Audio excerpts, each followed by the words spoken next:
বিরোধী দলের পক্ষ থেকে বারবার বলা হচ্ছে যে গণভোট এবং জাতীয় নির্বাচনের মধ্য দিয়ে এই সরকারটি এসছে, দুটি ভোটই একসাথে মানুষ ভোট দিয়েছে, ফলে একটিকে গ্রহণ করে আরেকটিকে বর্জন করার সুযোগ নেই। একটু যেটি বিএনপির পক্ষ থেকে বা স্বরাষ্ট্রমন্ত্রীও যে ব্যাখ্যাটি দিচ্ছেন, আইনের যে ব্যাখ্যা যে গণভোট ওই অর্থে আইন মেনে হয়নি বা অসাংবিধানিক, এটি আসলে তিনি বলেছেন।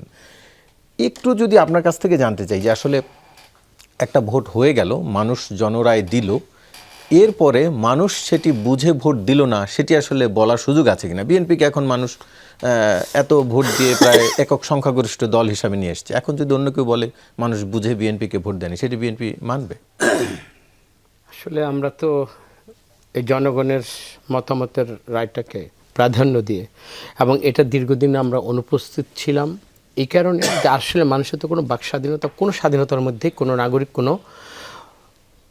নাগরিক যে মর্যাদা, আমরা কোনো মর্যাদার মধ্যে আমরা ছিলাম না, আমরা নিষ্পেষিত ছিলাম সবাই। আমরা এখানে যারা আমরা বসি, সেটা জামাত ইসলাম বলেন, যারা বিবেকপ্রসূত লিখতে গিয়ে বা কথা বলতে গিয়ে সমাজের সবাই কিন্তু নিগৃহীত হয়েছি। এখন জনগণের কখনো ভুল হয়নি, এখন জনগণকে ভুল আমরা বুঝাবো না। এখন জনগণ যা করেছে সঠিক করেছে, জনগণ গভীরে যায়নি। এটা আমি আমার মতো করে ব্যাখ্যাটা দিতে পারি বা কেউ যদি এরকম ব্যাখ্যা দিতে পারে, কিন্তু সর্বোপরি কিন্তু আমাদের যে একেবারে কমন স্ট্যান্ড, আজকে দেখেন সংসদে যে প্রাণবন্ত আলোচনাটা হয়েছে এই জুলাই সনদ বা এই হানা বুটের উপর যা আমরা শুনেছি, এটা কিন্তু লাইভ হয়। আমার মনে হয় বাংলাদেশের মানুষ যারা গণতন্ত্রকে ভালোবাসে এবং সত্যিকার অর্থে কোন দল কিভাবে চাচ্ছে এবং অতীতে কিভাবে এইটাকে জনগণের কাছে উপস্থাপনের পরে আজকে একটা সরকার গঠন হয়েছে জাতীয়তাবাদী দলের, আমাদের জামাত ইসলামের, ওনারা আজকে বিরোধী দলের জায়গায় বসে আছে। অন্যান্য এনসিপি ভাইরা যেভাবে ব্যাখ্যাটা দিয়ে বিএনপিকে একটা কাবুকাত করতে চাচ্ছে, শুধু এটা নয়, বিএনপিকে মানুষের কাঠগড়ে এইভাবে দাঁড় করাতে চাচ্ছে। বিএনপি কথা দিয়ে কথা রাখে নেই। এখন আজকে কিন্তু মঙ্গলবার দিন, এটা 2 ঘন্টা এটার উপর প্রস্তাবিত যে আলোচনাটা আজকে জামাত ইসলামের যে আমির, উনি প্রস্তাবনার পরে সব কিছু কিন্তু যাচাই বাছাই করে ওইখানে যেই বিধিমালার উপর যেটা আলোচনার প্রস্তাব রেখেছে, ওইখানে কিন্তু আমাদের স্বরাষ্ট্রমন্ত্রী উনি সালাউদ্দিন ভাই আমাদের কিন্তু স্পষ্ট ওইখানে কিন্তু ব্যাখ্যা দিয়েছে যে আজকে যে প্রস্তাবিত আকারে সেটা 62 ধারার যে ধারাটা, ওইটাতে এটা কাভার করে না।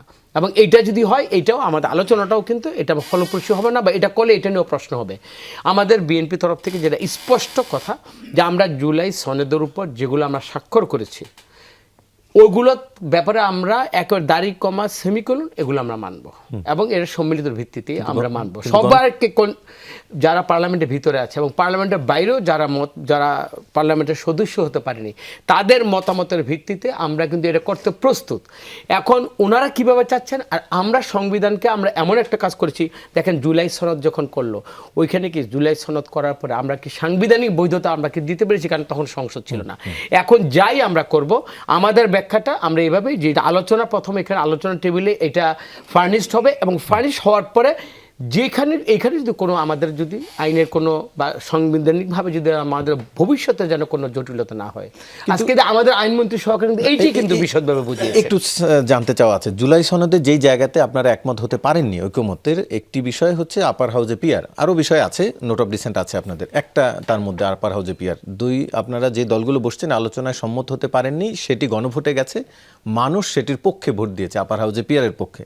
তার মানে কি মানুষেরাই মানবেন না জুলাই সনদে আপনারা মানবেন? কিন্তু আমাদের বিএনপি এই পর্যন্ত যেটা নোট অফ ডিসেন্ট 9টার মতো এখানে আমাদের নোট অফ ডিসেন্ট দিয়ে বলেছে, এটা আমরা মানি না, ঠিক আছে। ওইটার পরে যে জনগণের যে 69% যে রায়টা আসছে, বিএনপি কি এই পর্যন্ত কোথাও কোনো বলেছে যে এই নোট অফ ডিসেন্টটা আমরা মানবো না? বলেছে আলোচনা হবে। যখন আলোচনার টেবিলে বিএনপি নিজে এটা আমন্ত্রণ জানাচ্ছে, সুতরাং বিএনপিকে আপনি কাঠগড়ায় বা আপনি এইরকম বিএনপিকে না মানে আপনি জনগণের রায় মানে না, এইভাবে একটা সস্তা একটা সেন্টিমেন্ট বিএনপির বিপক্ষে নিতে চাচ্ছে। সেটি দায়ী দাঁড়াচ্ছে না বিএনপি যদি গণভোটকে অস্বীকার করে, মানে অস্বীকার বলতে মানতে না চায়, কেবল জুলাই সনদে আবদ্ধ থাকে না? আপনি দেখেন এটা আলোচনা হবে না, আমি মনে করি কি, দেখেন আমাদের এখানে আপনাদের একটা আলোচনা টকশোতে এক ধরনের আলোচনা হবে, এখানে পুঙ্খানুপুঙ্খানুভাবে এইটা ধারাগুলো যেটা বা যেইভাবে গেলে সাংবিধানিকভাবে এটা দালিলিক একটা ভাবে কিন্তু একটা সার্বভৌম ক্ষমতার উৎসের সমাধান কোনটা, সেটা কিন্তু দালিলিকভাবে ভবিষ্যতে আমাদের যেন আর কোনো কথা না হয়। সেটা আপনারা তো জানেন যে এই বাংলাদেশে অনেক কিছু কিন্তু হয়েছে, এই আলোচনাটা বা যেইটাই এখন স্থায়ী সমাধানটা হবে, এইটার পরে যেন আমাদের সাংবিধানিকভাবে যে রূপটা দিতে হবে, এখানে সবার কিন্তু ঐক্যমত্যের দরকার আছে। তো সেইখানে আমরা চাবো না, ভবিষ্যতে চাইলে যাতে আমরা আর কেন প্রশ্ন না ওঠে আর জন্য প্রশ্ন প্রশ্ন না ওঠে